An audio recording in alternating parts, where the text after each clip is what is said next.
This is an I Am Listening original podcast. Such a privilege to be the Member of Parliament for the place that I'd grown up. You know, I was very pleased to be there. The history is, I love history, so the history of the place and who had been there before is phenomenal, but I felt that I had a right to be there. I'd been elected, I was there, and my job was to try and do my best for the people that had put me there.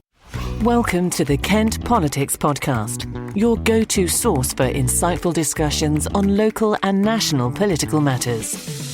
Join us as we take a deep dive into local government across the county. Find out what the key decision makers have to say, what your money is being spent on, and how the party's policies could affect how we live. Plus, don't miss our regular feature, Westminster Watch, where we dissect the latest developments and decisions shaping the political landscape in the heart of the UK's capital. Engage with us as we delve into the issues that matter to you and explore the dynamic world of politics from a Kent perspective. Welcome to another edition of the Kent Politics Podcast. In the week we learned a beach in Kent is one of the dirtiest in the land, Reform UK did the double, the latest on the School Street saga, and local government is bracing itself for an earthquake like no other. My name is Simon Finlay, a local democracy reporter covering Kent County Council, and with me is Robert Boddy, who's been looking at Medway Council this week. Hello. Daniel Esson, who covers district and borough councils. Hello. Plus, senior news editor Nikki White, who's been looking at the national and international picture for us. Hello. And later on we'll be speaking to former Conservative MP Kelly Tolhurst, who'll tell us about life after Westminster. Robert, what's been happening in Medway? Well, we've talked about the school streets in Medway several times, and early this month, Medway Council's Cabinet voted to progress 9 new school streets, in addition to the existing 7 which were created in April, following a local consultation. So more school streets are on the way then, Robert? Not quite. So following the decision, the Medway Tories have called in this decision, saying more consultation needs to be done with the public, and they will support school streets where there is a demonstrated improvement to safety and air quality, and where the public support it. And you mentioned the consultation, what does that show? What's that? Well, it showed that residents living in the actual street that will become a school street are very supportive of it, as are teachers and other school workers. But residents in nearby streets are opposed, saying it just pushes the problem onto them. Now, Councillor Alex Patterson, who is leading the school street scheme, say that's the point, that cars are in other streets and children can walk to school safely. But the Tories say the consultation needs to be wider, including residents from a much broader area, as these changes will affect them too. So what's the actual impact of the call in? Basically, it's just going to delay things. The decision will go to a committee to be debated by councillors, and they will decide whether or not the Cabinet needs to reconsider. If they do decide to do that, the Cabinet could just say that they were right all along and progress anyway. However, Medway Labour have a majority on all the committees anyway, so could just decide to vote to approve the decision made by the Cabinet, and all that's really being achieved is a slight delay to proceedings. What about you, Dan? What have you been looking at this week? I've been relaying some bad news to the swimmers of Kent, unfortunately. The Environment Agency and DEFRA's report into bathing water quality came out, and perhaps unsurprisingly, some of Kent's most popular beaches aren't faring too well. We already knew the water wasn't crystal clear. What's the worst news? So Dymchurch down in Romney Marsh was downgraded from sufficient water quality to poor, which is the lowest grading, as was the beach around Deal Castle. DEFRA ranks them as either excellent, good, sufficient or poor. And if a beach is ranked as poor, it means the local council has to whack up a no-swim warning, telling people to stay out of the sea during the official bathing season of May to September. Why has Dymchurch been downgraded? So there are minimum standards around stuff like E. coli levels, human waste and all of that fun stuff. The Environment Agency takes samples over the course of the summer to calculate averages and the like. And anyone that's graded poor is graded that way because they don't meet the minimum standards around cleanliness, essentially. Basically, the DEFRA and the Environment Agency are saying the water in those parts is pretty grim. But strangely enough, St Mary's Bay, which is barely 2 miles down the coast from Dymchurch, is scraped within the bounds of safety and still counts as sufficient quality to swim in. There's obviously loads of things which contribute to poor water quality, like agricultural runoff and that sort of thing, which obviously Southern Water are quite keen to stress. But obviously, the obvious and politically salient cause is that sewage infrastructure is pretty poor, and Southern Water have form for releasing waste into the sea around the Kent coast pretty regularly. So Simon, what's happening at County Hall? The big news in the past week is that Reform UK had a victory at both Kent County Council and Dartford Borough Council by-elections, which seemed to come from nowhere. And the winner is the Glaswegian Thomas Mellon, who took 30% of the vote. And so how did that by-election come about? Well, back in September, you might remember a very well-respected and much-admired independent councillor at both the borough and county level, Peter Harmon, died rather suddenly. And he had been part of the Swanscombe and Greenhithe Residents Association, the SGRA, and it was assumed, by people like me included, that if the Residents Association picked their own candidate, which they did in Dawn Johnson, they would probably beat Labour. But Labour did indeed come second, but Reform UK took it by 4%, and the Residents candidate came in third. So what do you know of Mr Mallon? Well, he's a 48-year-old Scotsman who works full-time as a carer for his wife, but has worked in a previous life as a warehouse manager, and in a more distant past even helped build a roof on Bluewater and the hospital at Darren Valley. Interestingly, and this probably says how Reform UK is going to attack some seats at KCC next year, he said that the party didn't seek to sort of raise immigration or the cost of living and stuff like on a national level, but try to concentrate on more local stuff that was bothering people, like street lighting and house building and the lack of infrastructure. This will send shockwaves through both the Labour Party and the Conservatives as they gear up to next year's KCC elections. But if the Deputy Prime Minister, Angela Rayner, has a way and completely reforms local government, which we'll talk about later on, under a new mayor in Kent, this might be the last KCC election in any case. Nikki, what's caught your eye at Westminster this week?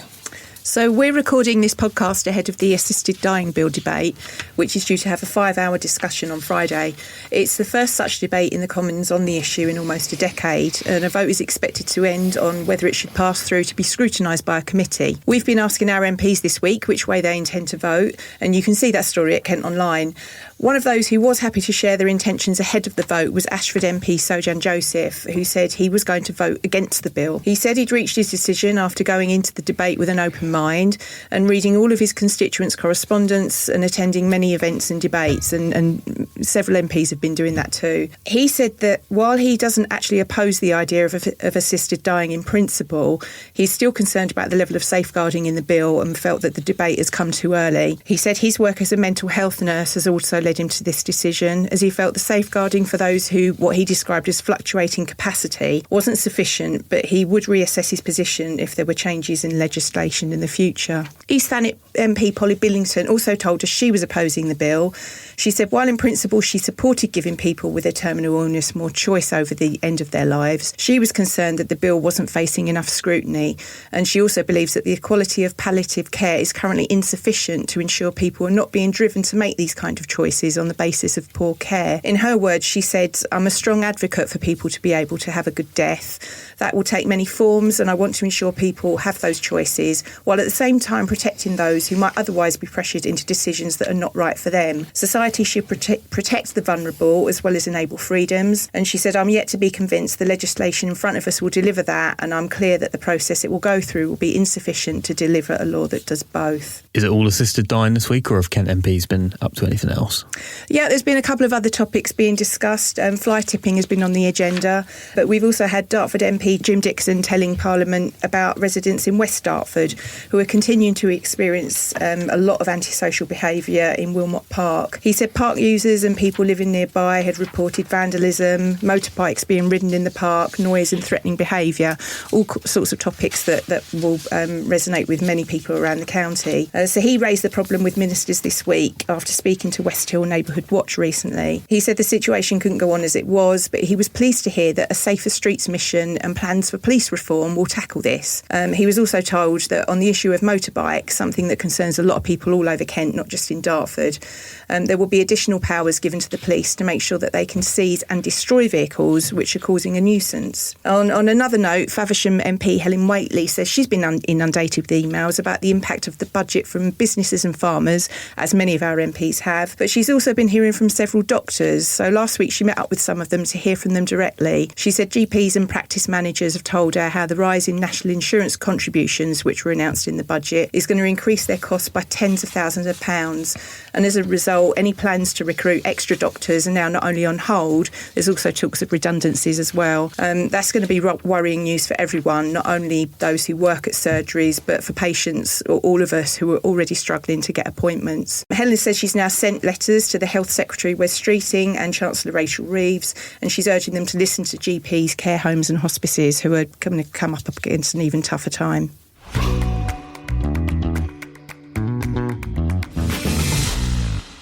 Our guest this week has been a figure in Medway's politics since 2011, first being elected to the Rochester West Ward on Medway Council.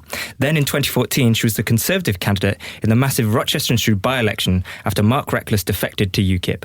She was defeated then, but came back 6 months later and won it, representing the constituency up until July, when she was unseated by Lauren Edwards by less than 2,500 votes. Kelly Tolhurst, welcome. Hello, great to be here. Thanks, Robert. So tell us a bit about your background. Well, I'm a local person. I'm born and bred in Rochester and Stroud, went to school locally. My parents are from the Medway towns, and prior to sort of my involvement in politics, I ran a business locally in Rochester and sort of got involved with lots of local things. So that was one of my drivers for sort of getting involved in politics right from the beginning, really, because I cared about my area and wanted to be part of trying to improve things. And so obviously, I mean, there's being involved in lots of local things, but what made you want to make that step actually into standing for election to the council in 2011? Well, actually, there was a local issue. We had a playing field just by where I worked, and the council wanted to turn the playing field into a new school, and they wanted to close the old school down and build a housing development on that. And at the time, local people were obviously up in arms over losing potentially 7 football pitches for a new school when we already had a perfectly good school site.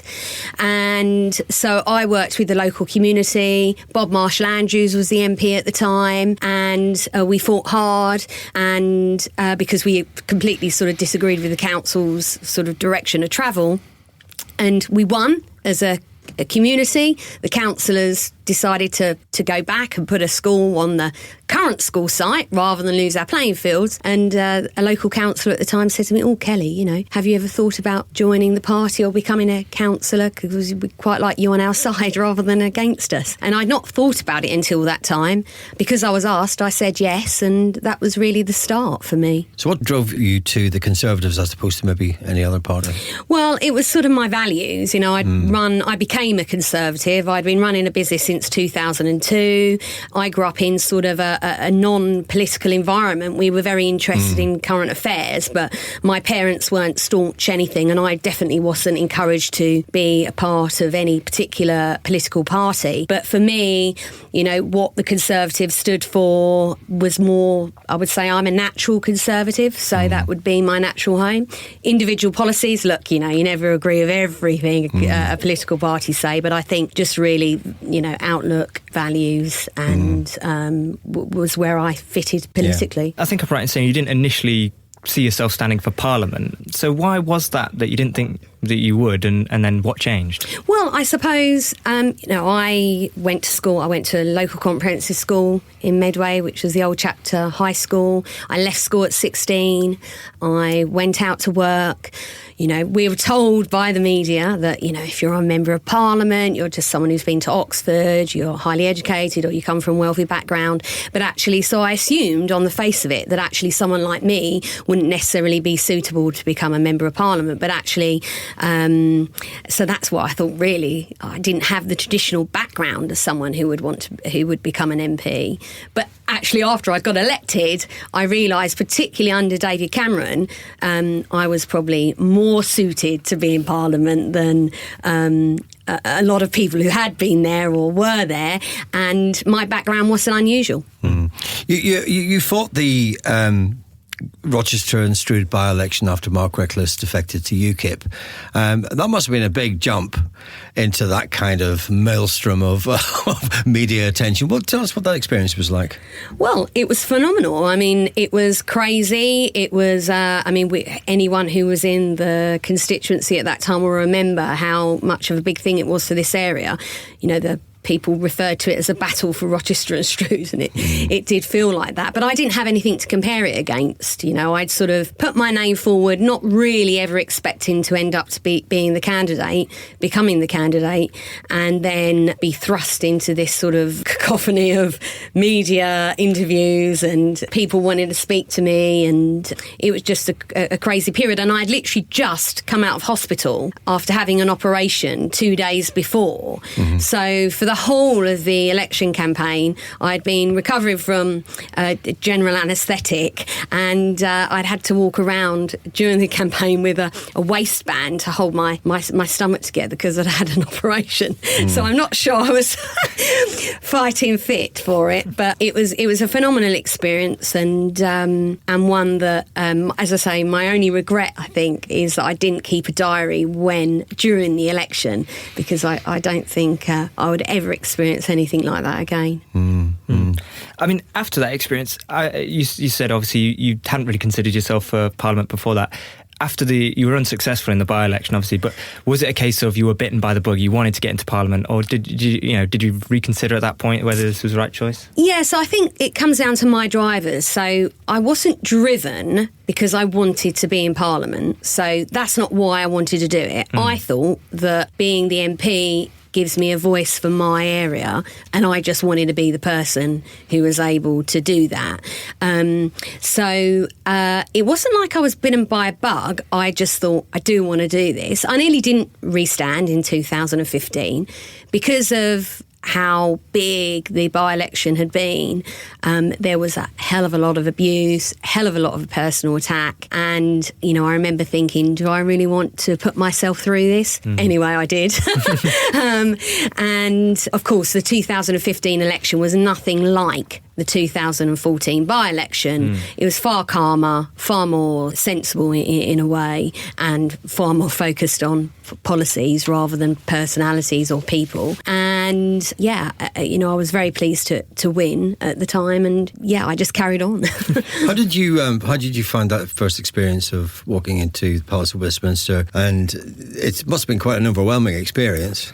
Well, I mean, it's such a privilege to be the Member of Parliament for the place that I'd grown up. I was very pleased to be there, but as with all things, it's a building, it's the people that matter, and it's what you do there that matters.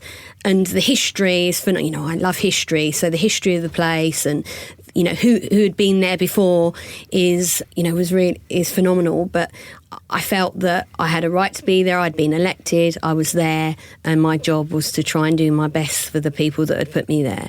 So whilst it was sort of overwhelming because the building was great, I was quite enjoying, I was going to relish or enjoy the challenge of doing the job. Did you make any chums, any MPs who were particular chums in those early days? Well, actually, chums that are still, friends of mine now. So the 2015 intake, there are a lot of new ones.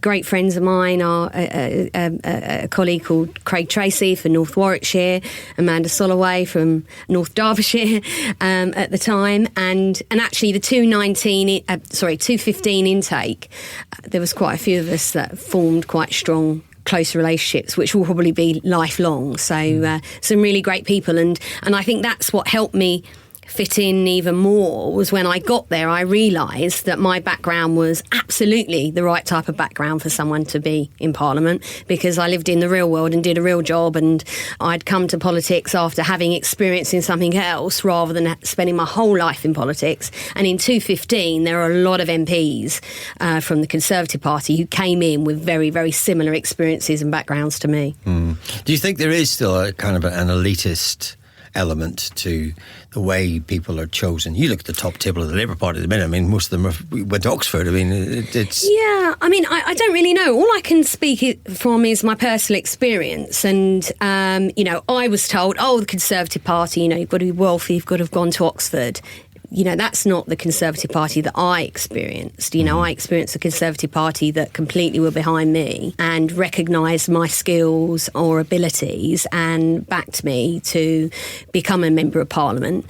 And actually, as I said, I was lucky in my time as Member of Parliament because, I was one of the first of the 215 intake to get promoted. I was the first PPS for a Secretary of State out of the 215 intake. Then I went into the Whip's office. Then I was promoted to be, I was minister in 5 different departments. So that wasn't a Conservative Party that was sort of not sort of supportive of someone who spoke like me with a Thames Estuary accent and someone who had my background, but they recognised that there is, it doesn't really matter where you've come from. If you're hardworking and you're good, it doesn't matter. I mean, you mentioned sort of you didn't think that you had the right background for getting into politics, and you learnt that actually when you got in there that wasn't really the case. Is there anything else that people, unless they've been in Parliament, that the regular people just won't understand? Is there anything that really surprised you when you got in there? Yeah, because I suppose I didn't really know what to expect. I suppose the things I was more stunned by was I'm 47, so I was born in 78, and when I was growing up, it was Margaret Thatcher and Neil Kinnock on the news and in the front of the political debate. And I remember getting into a lift and Neil Kinnock was standing there, and I was actually really sort of starstruck because this was a man that I'd seen on the TV growing up, and I remember him sort of putting his hand out to me and saying, "Oh, hello Kelly, we're really pleased to have you here," because I think from a Labour perspective, even though they had lost the 215, they were quite happy that UKIP hadn't got in, so and I think sort of just coming across, I remember seeing Norman Tebbit for the first time, again another man who had been so prominent in my early years watching the news. And so I suppose seeing some of these older politicians who were in the Lords sort of brought it home to me, actually, this is a grown-up job. And, there's a lot of people before you who have done a lot of things and important things. So, I suppose the gravity of the position was more of a shock than anything. You were in Parliament through a very sort of interesting time in politics. Lots was going on. I mean, there's particularly a lot of factions as well. So you had the sort of the Cameroons in the early days. Then obviously we had the referendum, which drew lines of anti-EU, pro-EU, and these sorts of things. We've had Truss, Johnson, Sunak. I mean, which one of those is there a faction that you found yourself slipping into that you agree mostly with, or are you sort of a free agent? Yeah, no, I was always my own person, so I took my own decisions and had my own views, and I have to say I didn't really get involved with any of the fractions. We're all Conservatives. We were all Conservatives, and there might be sort of different policies people had different views on, but I didn't really see myself as sort of being part of any of those groups. If there were a group of colleagues that were saying things that I agreed with, I would agree with them, but it didn't make me part of that faction. And also I think it's been slightly over-egged. I don't believe really, I think some of the sort of work around Brexit became a little bit more divided, but actually when you're in it, I didn't really see the fractions and the sort of so much as it's been portrayed. We were still very much a team, even though there were some of us that had very wide-ranging views. But then that's conservatism. We're pragmatists, and it's actually fine to be in the same political party with people that might have slightly differing views. But generally it all comes back to our values and where we want to go. In the 2019 election, you've reached the highest majority that you received, which is over 17,000. In July, obviously, in the general election, you lost your seat, and that was slashed down to, you lost by 2,000, just under 2,500. What do you think the reasons are because of that massive shift? Well, I think, we know what the reasons were. The Conservative Party had been obviously since 2010, and we'd had a lot of events, we'd had a lot of things that go on, we'd had numerous leaders of the Conservative Party, changing prime ministers. People were unhappy, and no one can sort of get away from that. And obviously Reform came forward, and people felt that was a better place to put their vote, because they were so frustrated with the national politics and potentially the Conservative Party at that time. And I think that's definitely what was on the doorstep. You know, I had during the election, which was a very nice election, actually. I really enjoyed this election this year. And, you know, when I was out talking to people were really lovely. I had so much feedback, but it was very clear, you know, we don't have a problem with you, Kelly, but we're miffed and fed up with what's been happening nationally. And, you know, some of us who were candidates, we agreed, you know. I am a representative of the Conservative Party, but, you know, quite rightly, there were things that were irritating me as a Member of Parliament at that time. But that's politics.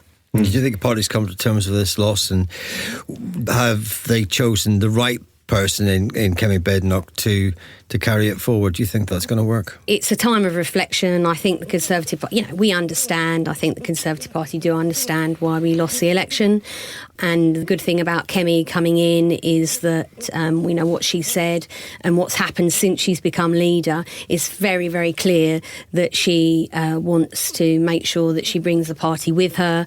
And, you know, there's a lot of reaching out. She's picked two really good people to be chairman, the co-chairs of the party, who I know and who I know are good people.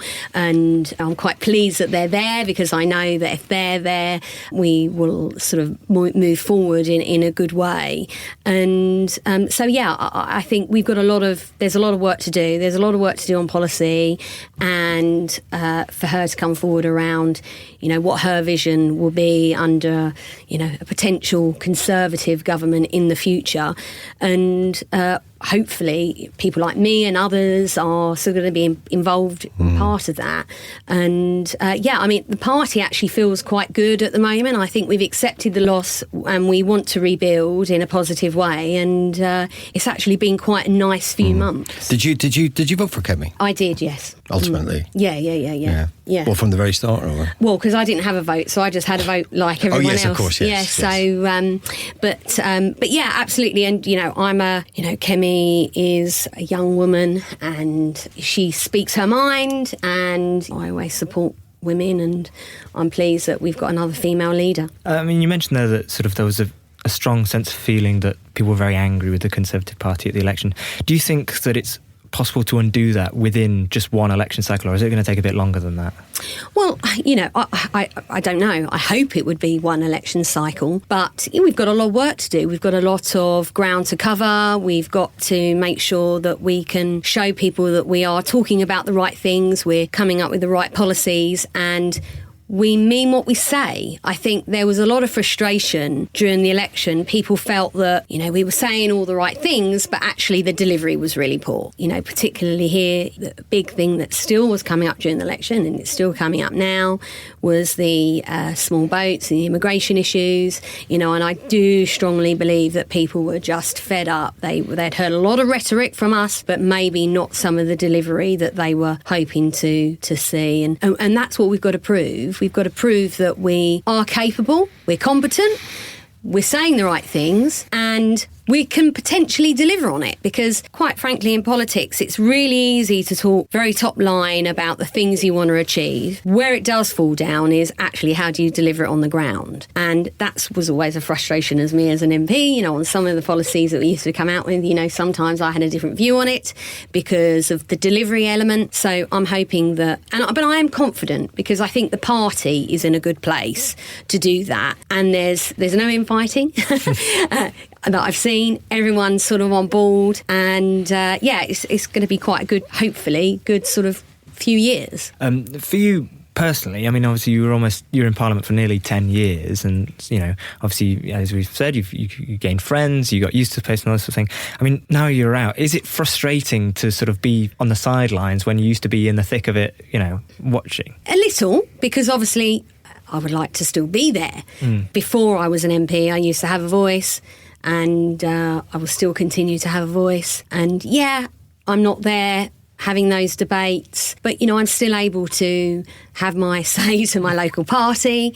And yeah, it's been frustrating, but actually it's been quite nice to step back and look at what's going on, and be able to sort of see it through different eyes, I suppose. I mean, the obvious question is, whenever the next election comes, will you be the Conservative candidate for Rochester and Shrewd? Well, it won't be my decision because obviously candidates are selected by their local association. For me, it's sort of early days, and 5 years, a 5-year parliament is a long way off to decide potentially what I would do next. But I had a great 9 years. I wouldn't have stood if I had thought that I was done in politics. And obviously I'm really keen to see what happens and how our area develops. I still very much, this is my home. I've lived here all my life. I'm not really going anywhere. So I'm still going to be that critical eye of the area and have a view about what I see happens locally and nationally, and what nationally affects us locally. And people, even over the last 5 months, I've had so many local people contacting me still, asking me for advice and help, which is really nice. So there are some people in the towns that still value me. So I'm going to do what I can for local people, and now, not being the MP, it gives me the time to do some of the things I used to do before I was a Member of Parliament. I used to do quite a lot of voluntary work. I used to be involved in a lot of different organisations. I more or less had to give a lot of that up when I was the MP because I didn't have the time. Now I can do that again. So I'm looking forward to doing that. Kelly Tolhurst, thank you for your time. Thank you. Is there a topic that you would like to be discussed on the Kent Politics podcast? Perhaps you've got a question for one of our panel, or you'd like to comment on a hot topic in local or national government. Get in touch by emailing or sending a voice note to kentpoliticspodcast@thekmgroup.co.uk. This week, the Times ran a report saying the Labour government is pressing ahead with its plan to impose or introduce the mayor system into large counties like Kent. This could potentially see the end of the 12 borough and district councils and the reorganisation of the upper tier authorities such as Kent County Council and Medway Council. This would be the biggest shake-up in local government for half a century or more. But one school of thought is that there may be 3 large unitary authorities with the mayor sitting on top of that system. Well, who knows? But is it municipal vandalism or a much-needed refresh on the way the councils are run? Dan, you cover the district and borough councils. What's your take on this? Well, like I say, rumours have swelled for a very long time that the bell tolls for Kent County Council on and off. With 12 districts and borough authorities, with split responsibility with the county council, it's pretty messy even by British local government standards. This is a 2-tier system. Yeah, which is, Kent is the biggest county in a 2-tier system. I don't think there's anyone that has quite as many councils. And if you include parishes, it goes up to like 300 and something. But, you can forget that exists, really. Whether it'll actually happen, if it does happen, it will take years and years and years, as it tends to. What people underrate is you mentioned that the previous local government reform in 1972 to 74, that was actually pretty quick, all things considered. Before 1970, you had unelected freemen of the city sitting on, district councils. You had, utterly bizarre local government districts, and they managed to create the modern system, which isn't perfect, in quite a short period of time. And all the reforms since then has been quite piecemeal. But in Kent, what's most likely would be the 12 districts and boroughs completely abolished, and it's split into 3. Medway stay unitary, maybe get a little bit bigger, and then East and West Kent become unitary authorities, which I'm sure there might be people on the fringes of either side of the county who'd be quite happy to be separate from their neighbours. When they brought the borough council system in, these things are always brought in for reasons of necessity or expediency at the time. And I think the government, from reading into the reports and what I've read since, is basically they just think it's kind of run its course, and you can't have these large, county councils and lots of district and borough councils because there's too much friction between the two. Yeah, it leads to duplication of work and bureaucratic crossover, and it tends to slow things down. It's not a panacea either. I think it was Northamptonshire County Council and their 2-tier system got abolished a couple of years ago, partially because the county council ran up some stupid amount of debt, partially through its own fault, partially not. But then it took 3 years for the unitary authorities, which were created out of the remains of that council, to decide which part of the debt belonged to who. So say Kent County Council was abolished overnight, and its 89 million debt or whatever was dissolved. You'd have probably 3 years in the High Court of the new East and West Kent unitary councils trying to decide who owes what. So it wouldn't solve all local government problems, and this kind of tinkering is often seen as an easy way out. But I think there's a lot of people in every layer of local government who'd be pretty happy not to have to constantly exchange emails with the people above or below them anymore. Rob, what does this mean for Medway, which is the county's only unitary authority? How do you think that's going to play out for Medway? Well, funnily enough, I was speaking with Vince Maple, who's the leader of Medway Council, just earlier today, I think for Medway, Vince Maple has always been historically quite anti a Kent-wide mayor, and I think the worry, although he was very careful not to say this, and he was very carefully said, let's wait for the white paper, let's see what the actual proposals are, and we'll work with the government, blah blah blah, all this sort of thing. I think the worry would be taking powers away from Medway and changing sort of the boundaries of where it is to include other areas which maybe don't naturally fit in with the Medway towns.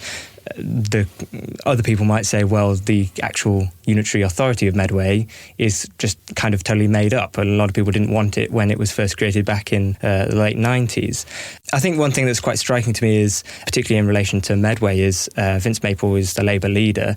Prior to the general election, he was saying that, working with the Ministry for Local Government was very difficult. Michael Gove didn't really give them the time of day. There was an instance where he gave a press conference where he heavily criticised Medway for not having a local plan, but didn't give Medway Council a forewarning that he was going to do that. Since the election, Vince Maple has said that the new government, the new Ministry for Local Government, has been very cooperative, very working with... Yeah. Exactly, yes. Lots of conversations going back. Conversation is the key word. This kind of has come out of the blue, and I'm not really sure how this really sits with that. If the Times article is to be believed, this is basically the consultation which took place in, I think, September, October time. The government had their plans of what they were going to do all along and aren't really that considerate of what the local situation is. I think in terms of, I can certainly see the arguments from central government. Unitary authorities, the idea behind them is they're more efficient. Instead of having two tiers where one set of councils does one thing and another does another, you've got one council that covers everything within that area and they just get it done. Whether that will actually work out in practice is another thing. But I think a lot of people will see, as we've talked about previously, if each of these district and borough councils has their own chief executive, their variety of officers. A lot of people would say, well, if you cut down all these officers and just amalgamate them into smaller areas, fewer civil servants. You bring the cost down of the staffing. Absolutely, yeah. But then there's also the whole business of trying to unpick, waste contracts and things that you've some kind of contracted out to other people, and maybe they're covering more than one council as well.